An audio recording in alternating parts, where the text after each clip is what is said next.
Praise lord. దేవుని ఘనమైన నామమునకు మహిమ కలుగునుగాక. ప్రభు నామమున మీ అందరికీ శుభాభివందనాలు. ఈ ఉదయకాలము దేవుని వాక్యాన్ని విందాం.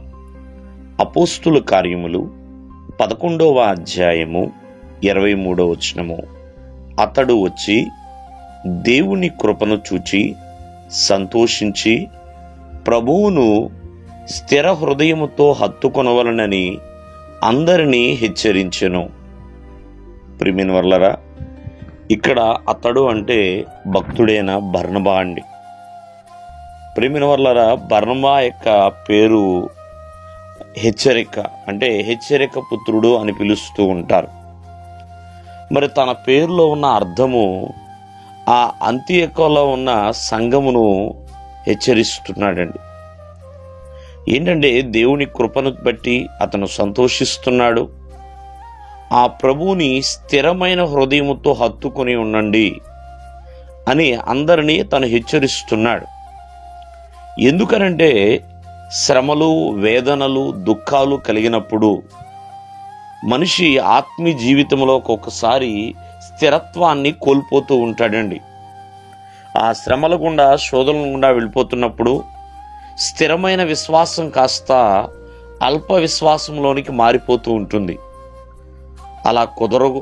అలా ఉండకూడదు. స్థిరమైన హృదయాన్ని మీరు కలిగి ప్రభువును హత్తుకోండి అని. అలాగే నిత్యరాజ్యము కొరకు నిరీక్షించే విషయంలో ఒక్కొక్కసారి నిరీక్షణ ఎదురు చూడలేకపోవచ్చు, మరి ఆశ కలిగి ఉండలేకపోవచ్చు అండి. అలాగే దేవుని దృష్టికి నీతిమంతులుగా జీవించే విషయంలో కూడా ప్రియమైన వల్లరా వెనకడుగు వేయొచ్చు.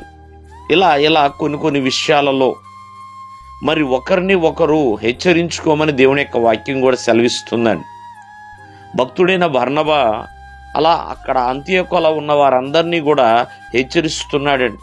ప్రతి ఒక్కరూ దేవుని కృపకు పాత్రులు కావాలని, దేవుని యొక్క ఆశీర్వాదం పొందుకోవాలని, దేవుని ఎదుట చక్కగా ప్రార్థన చేయాలని, అందరూ కూడా ప్రియమైన వలరా దేవునికి లోబడి విధేయులుగా జీవించాలని, మరి ఎంతో సంతోషముతో, ఆనందముతో స్థిరమైన హృదయాన్ని వారు కలిగి జీవించాలని. మరి అతని గురించి రాయబడింది, అతడు పరిశుద్ధాత్మతోనూ విశ్వాసముతోనూ నిండుకున్న సత్పురుషుడు అని. ప్రియమైన వలరా, కావున ఈ దినమందు ఆలోచన చేద్దాం.